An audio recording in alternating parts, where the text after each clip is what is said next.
Hello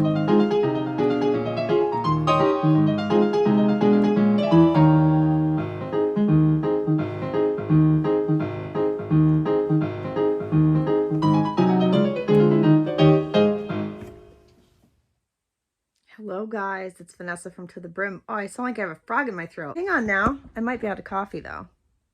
Yep. I'm gonna squeeze a day.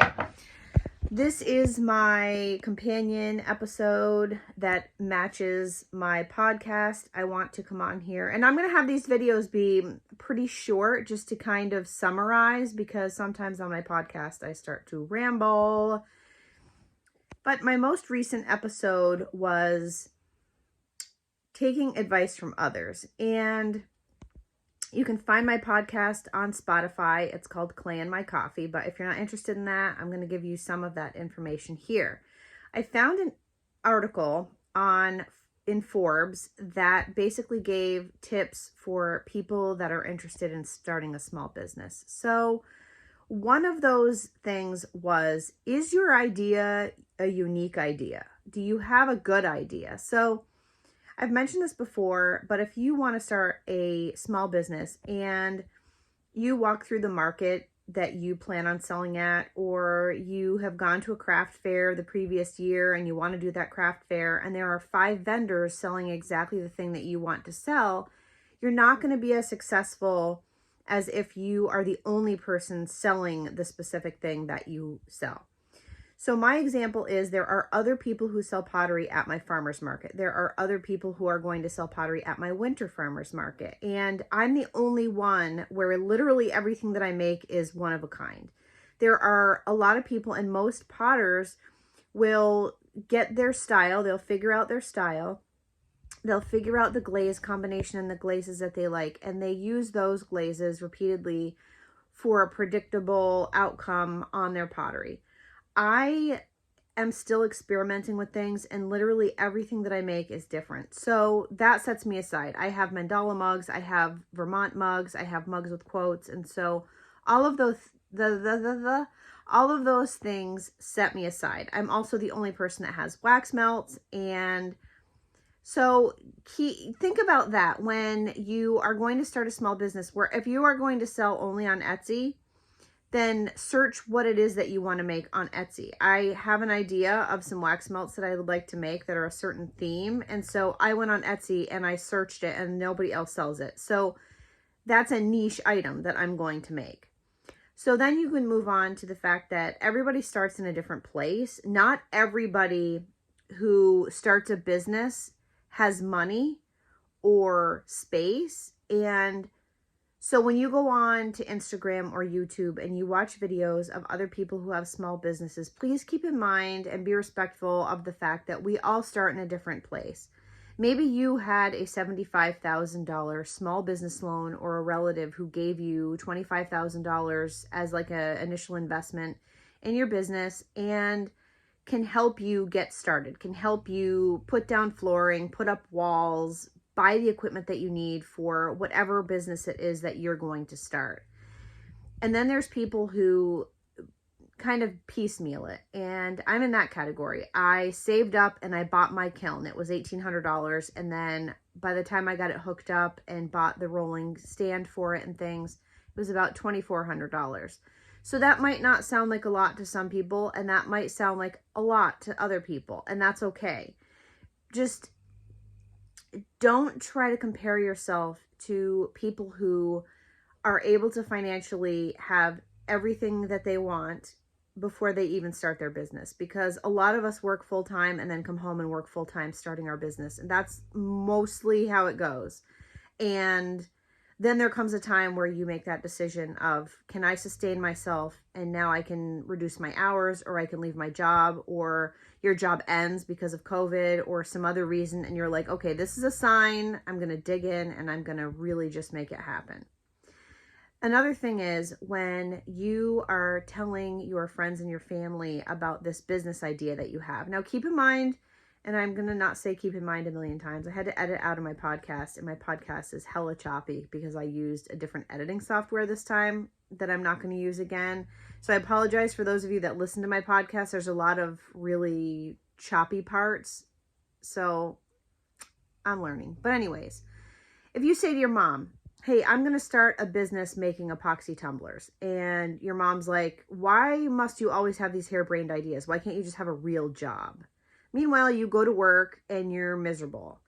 And you are artistic and you make really nice epoxy tumblers and people like them and people want them. The person who you're going to go to borrow money to pay your bills if this business doesn't work out is maybe not the best person to go to in order to gauge how successful the idea is, because they're not impartial. You want to go to impartial people. So I would just say, talk to friends, talk to coworkers, talk to some relatives, talk to as many people as you can and see what they think of your idea. And if 5 people like the idea and 95 people think the idea is trash, probably the idea is trash. So be okay with that. Be okay with the fact that you are probably going to start a small business, but maybe the idea that you had about what you wanted it to be isn't a good one. You have to be okay with that. You have to be okay with that. And that's just how it is. The other thing is you need to take advice from other vendors, other small business owners. So this can be people that you are friends with on Instagram or Facebook or in person or a combination of all those things. And especially from successful business owners. I have friends who are further along on their small business path than I am. And I have people that are newer to small business than I am. We all learn from each other. I learn from my friends who are wildly successful and their businesses are just exploding exponentially. And then I do get wisdom and inspiration from people who have newer businesses. So please make sure that you aren't cutting off the people who are brand new if you're not brand new. And make sure that even though you're not going to compare yourself to people who are further along in their business, you can learn from their mistakes because they've made mistakes. They've made plenty of mistakes and they're going to make more mistakes. And that's okay. Your business is unique and your business experience is unique. The amount of space that you have for your office and your business is unique to you. Your finances are unique. Your life station is unique. Whatever age you are you a single mom with 3 little ones? Are you a divorced 50-year-old? Are you married and you have a teenager who's going off to college soon? Are you working 40, 50, 60 hours a week in the medical field or the restaurant field or whatever and trying to get your business off the ground? There are differences between us all, but the thing that we share is the fact that we all want to start a small business, and there's a like-mindedness that I have found in a majority of the people that I have met and worked with since I started selling in person. And I'm not saying that everyone has to sell in person, but what I can say is that selling in person is extremely valuable. It is extremely humbling, and it is a wonderful way to see people's reaction when they hold the item that you have created with your 2 hands. And it lights a fire under you sometime when you sell out, or my dog is snoring, or you almost sell out of things that you have made with your own hands. It's gratifying and it's rewarding, and it helps you to be creative and to continue to try new things.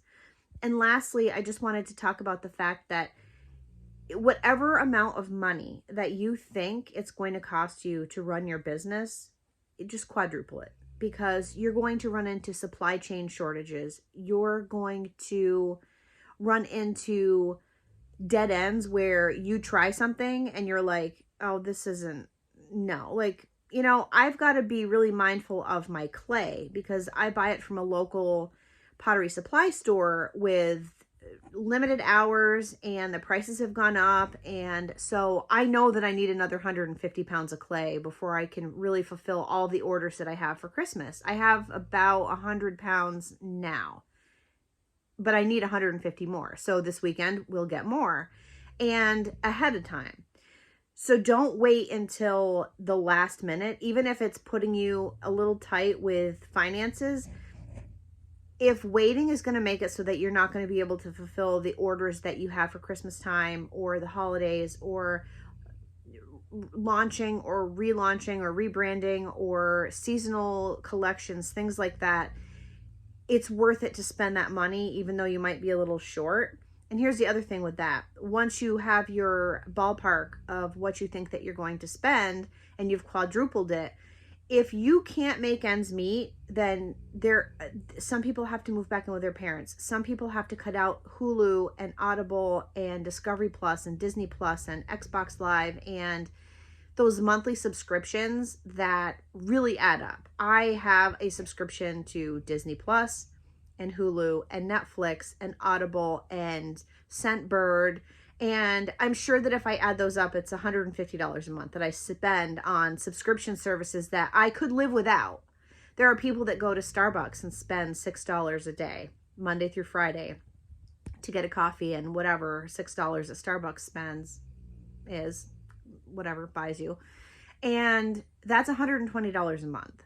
So if you can cut out your subscriptions for $150 and your coffee addiction for $120 and like just make drip coffee at home, you're saving yourself $270 just on those things. And so that money can be spent on your business. If you're really wanting to make it work and you're really tight on finances and there's not a lot extra. There are usually things that you have to pay for, and then there are things usually that we have as extras. Your Amazon addiction, whatever it is. Maybe you get your nails done for $75 a month. That's really not anything that you have to do. Just get a gel kit on Amazon, do your own nails, have somebody else paint them, whatever. Nails are not a necessity.